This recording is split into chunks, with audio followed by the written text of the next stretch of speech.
Hello everybody, welcome back. Today as well we have got to another video. In this video I'll show you how you can simply go ahead and transfer money from Australia to Canada. But before that, please do make sure to like our video, subscribe our channel, and yes, without any further delay, we're simply gonna go ahead step into our video.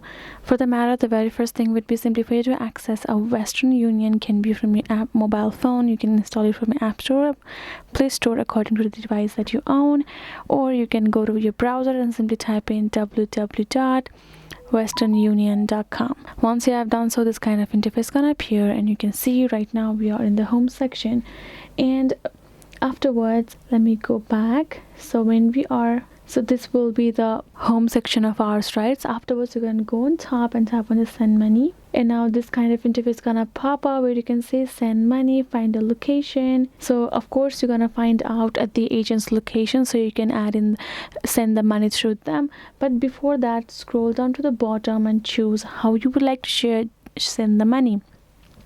If it's money in minute, to a bank account, to a mobile phone, whatever service you prefer, however you want to, you're gonna scroll down to the bottom and check out the methods to do so. Then you're gonna, once you have done, let's say if you would like to send money to the bank account, so the second we will tap on the search for an agent location near you. Once you have found the location as it has shown on the steps, you're gonna tap on them, choose a location, add in your money amount, and simply will be able to send, aka transfer your money to the person that is Canada when you are in the send money section. So that is it for this video, guys. Hope this video was helpful to you all. Thank you so much for watching, and yes, I'll see you guys in our next video.